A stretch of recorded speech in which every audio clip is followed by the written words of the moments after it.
العيد في مصر. مشاهدينا، خلينا ننتقل إلى مصر لنتعرف عن مظاهر أو على مظاهر العيد في جمهورية مصر العربية.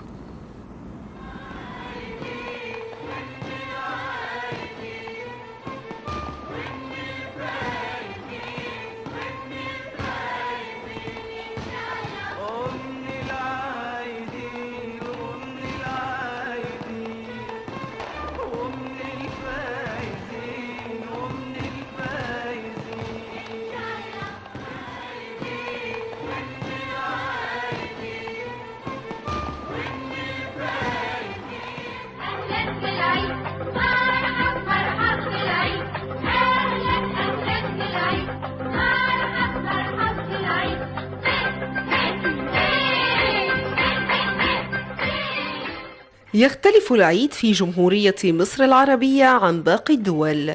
رحاب حربي ربة منزل ستأخذنا من خلال هذا التقرير في جولة في أهم مراسم عيد الفطر ومظاهر الاحتفال به.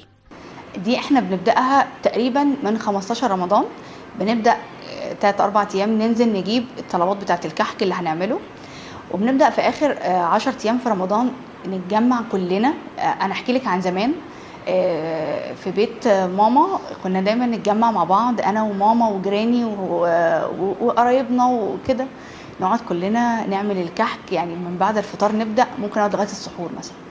صعب قوي ان احنا ندخل اي بيت ما نلاقيش كحك في مصر بالذات. يعني عايزه اقول لك دي عاده من قدماء المصريين بجد. يعني ده شيء اساسي في العيد الصغير عندنا، الكحك ولو كحك بس. يعني مش هنقول مكملاته البيتي فور والغريبه والبسكويت وكده. فانا هوريكم طريقه بسيطه قوي للكحك دلوقتي. يلا بينا نشوفها مع بعض. يلا يلا بينا.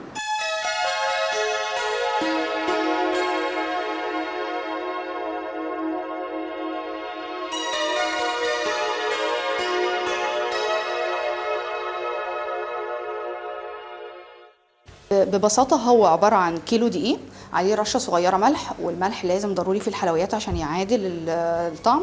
عندي معلقتين كبيرة سكر، سمسم محمص.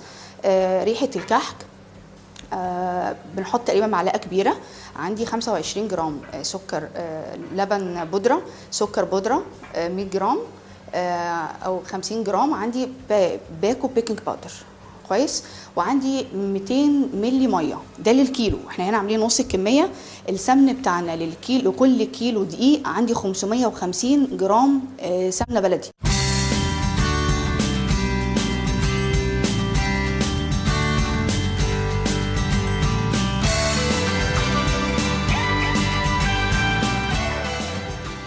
ده الكحك بتاعنا جاهز دلوقتي، يدخل الفرن. هندخله على 180 درجه حوالي من 25 ل 30 دقيقه، والهنا والشفا.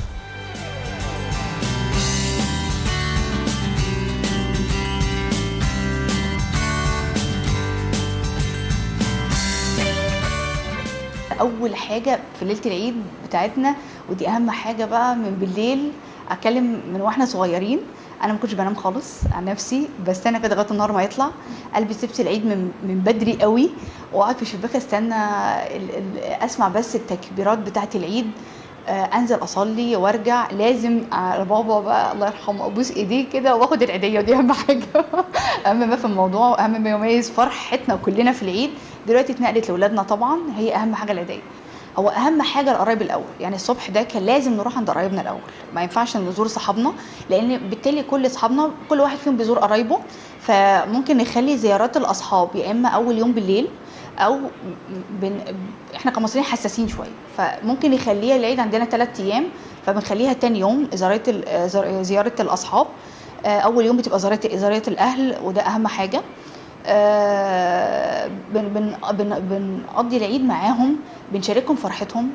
أما عن مسؤوليتها كأم، تحدثت رحاب عن فرحة العيد التي لا بد أن تنتقل من جيل إلى آخر، فضلا عن مشاركة الفرحة مع العائلة سواء الصغيرة أو الكبيرة.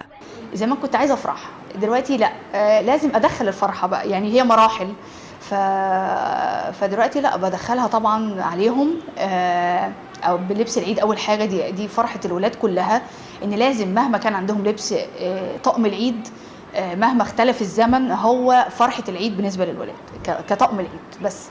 فلازم نجيب لهم طقم العيد اول حاجه، ياخدوا العيديه الصبح بعد الصلاه، يلفوا معانا نفهمهم ان ازاي عشان بعد كده لما يكبروا تبقى ريدي معاهم هم يروحوا يزوروا. مش العيد لعب وليهم وفرحه وكل حاجه، بس نحاول نشاركهم معانا بقدر الامكان، يدخل الفرحه زي ما احنا بندخلها عليهم، لان ديت حاجات انسانيه ندخلها معاهم. بالعكس هم كاولاد لا، بس هم بقى ينطلقوا ويجيبوا صواريخ وبومب ويعيشوا حياتهم اول يوم العيد يعني.